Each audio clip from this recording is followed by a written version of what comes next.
وَلِلَّهِ الْأَسْمَاءُ الْحُسْنَى فَادْعُوهُ بِهَا وَذَرُوا الَّذِينَ يُلْحِدُونَ فِي أَسْمَائِهِ سَيُجْزَوْنَ مَا كَانُوا يَعْمَلُونَ.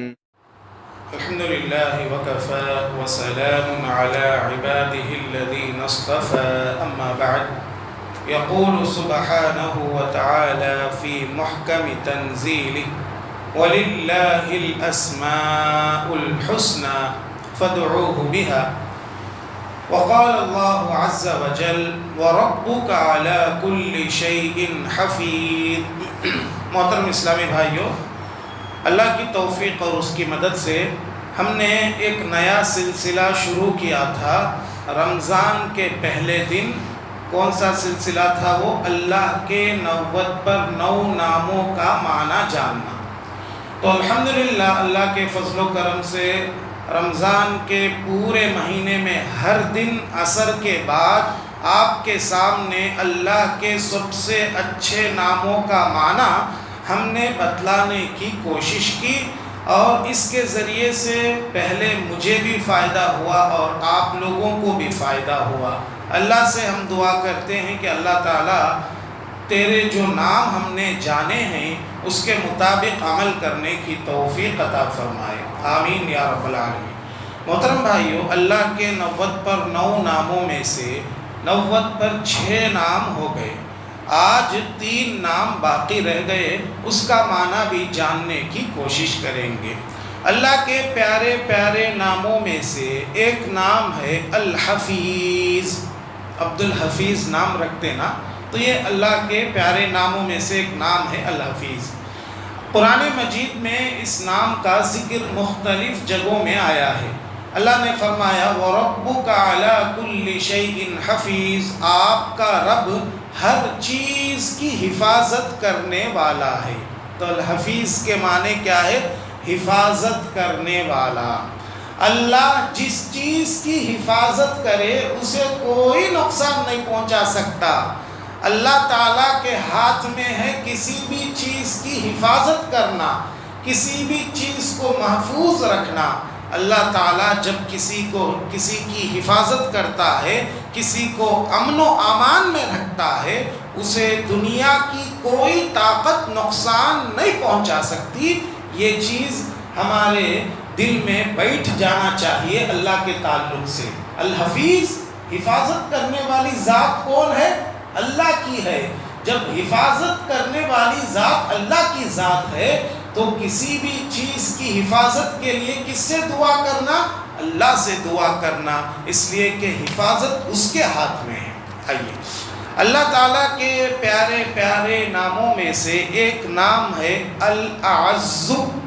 الاعز یہ لفظ عبداللہ بن عمر اور عبداللہ بن مسعود صفا اور مروہ کی جب سعی کرتے تو یہ دعا پڑھتے تھے. کون سی دعا؟ رب اغفر وارحم انک انت الاعز اعز الاکرم. وہ کہتے تھے صحابہ صفا اور مروہ کی سعی کرتے وقت کہتے تھے رب اغفر وارحم، اے میرے پروردگار ہم کو معاف فرما اور ہم پر رحم فرما. یقیناً تو عزت والا ہے اور غلبے والا ہے. عزت اور قوت اور غلبے کو کیا کہتے ہیں؟ الاعز کہتے ہیں. الاعز معنی کیا؟ عزت والا، قوت والا، غلبے والا، یہ سب معنی الاعز کے آتے ہیں. تو کیا معلوم ہوا؟ عزت والی ذات کس کی ہے؟ اللہ کی ہے. اور عزت دینا کس کے ہاتھ میں ہے؟ اللہ کے ہاتھ میں ہے. قرآن مجید میں اللہ تعالیٰ فرماتے ہیں وَتُعِزُّ مَن تَشَاءُ وَتُذِلُّ مَن تَشَاءُ بِيَدِكَ الْخَيْرُ إِنَّكَ عَلَى كُلِّ شَيْءٍ قَدِيرٌ. اللہ جس کو چاہتا ہے عزت دیتا ہے اور جس کو چاہتا ہے ذلیل کرتا ہے. جب عزت اللہ کے ہاتھ میں ہے تو عزت کس سے مانگنا؟ اللہ سے مانگنا. دنیا میں عزت پانے کے لیے لوگ کیا کیا نہیں کرتے. عزت پانے کے لیے انسان کیا کیا نہیں کرتے دنیا میں. لوگ، میں آپ کو اس سے پہلے بھی مثال دیا تھا، بعض لوگ مسلمان سونے کے کڑے پہنتے، سونے کے چین ڈالتے. کیا ان کا خیال کیا ہے؟ ایسا کریں گے تو عزت لوگوں میں ہماری بڑھے گی. ہمارے چہرے سے، ہمارے کپڑوں سے، ہمارے گولڈ پہننے سے، سونا پہننے سے عزت نہیں ملتی. عزت اللہ کے چاہنے سے ملتی. یہ بات یاد رکھ لینا. انسان عزت کے واسطے نافرمانیاں کرتے رہتے، نافرمانیوں میں زندگی گزارتے رہتے، کپڑے بھی الگ طریقے کے پہنتے، جو ناجائز کپڑے رہتے، ٹخنے سے لٹکا کر پینٹوں کو طرح طرح کی. یاد رکھ لو محترم بھائیو، عزت دنیا میں ملنا ہے، اللہ چاہے تو ہی عزت ملتی. آپ لوگوں نے دیکھا نہیں، سعودی عرب میں رہو یا دوسرے ممالک میں رہو، بڑے بڑے علماء اکرام جو لمبی لمبی داڑیاں ان کے رہتی، جھبے پہنتے. لوگ عبداللہ بن مبارک ایک مرتبہ، بہت بڑے عالم عبداللہ بن مبارک، ایک مرتبہ وہ ہارون رشید کا زمانہ تھا. ہارون رشید کون؟ اموی خلیفہ ہارون رشید. ایک مرتبہ ہارون رشید اپنے بالکانی میں ذرا تفریح کر رہا تھا، واکنگ کر رہا تھا، بالکانی میں واکنگ کر رہا تھا. اچانک اس کی نظر زمین پر پڑی. اوپر بالکانی میں واکنگ کر رہا ہے، اس کی نظر زمین پر پڑی. ایک آدمی کے پیچھے لوگ شہد کی مکھیوں کی طرح لگے ہوئے ہیں. بادشاہ پریشان ہو گئے، یہ کون ہے؟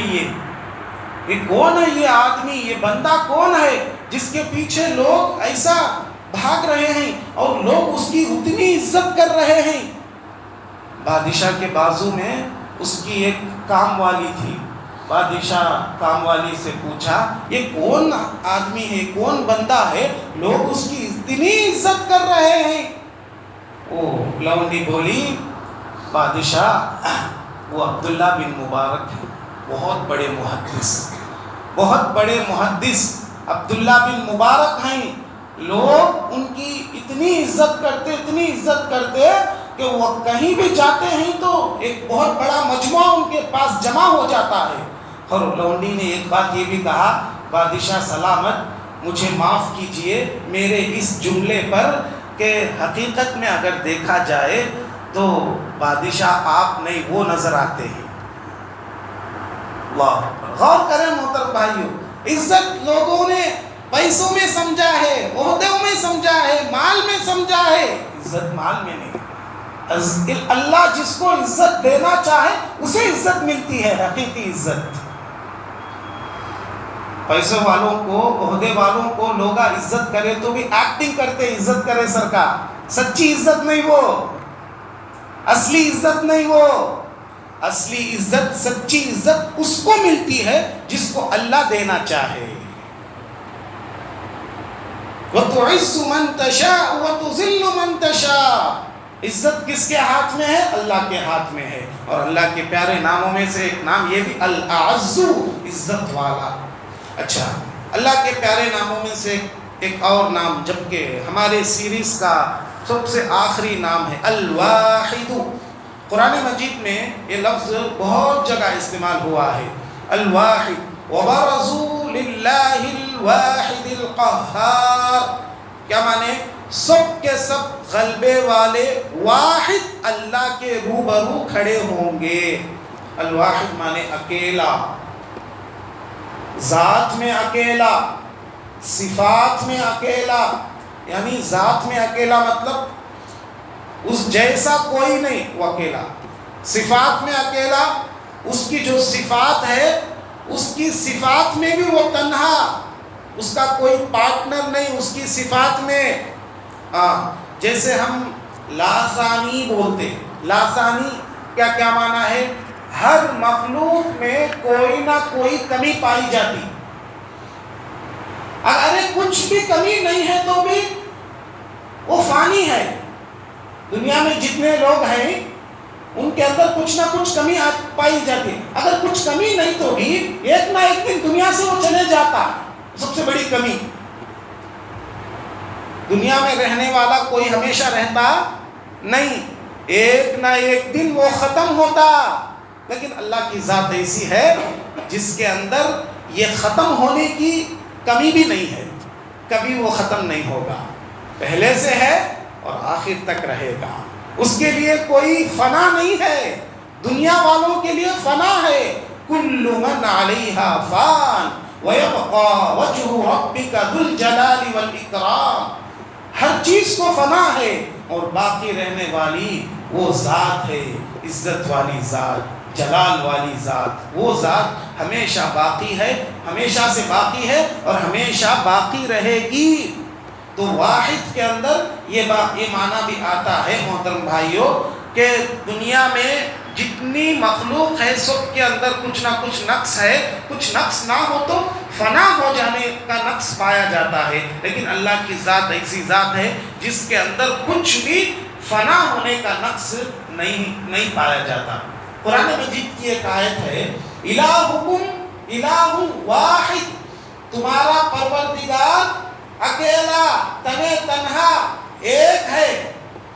شرک کی تردید میں یہ آیت کریمہ ہم کو بتلاتی ہے، شرک کی تردید میں آیت کریمہ نازل ہوئی، اب ہم اللہ کی ہر صفت کو اس کے ساتھ جوڑ سکتے ہیں۔ اللہ اکیلا ہے، اللہ کی ذات تنے تنہا ہے، تو مطلب کیا ہے؟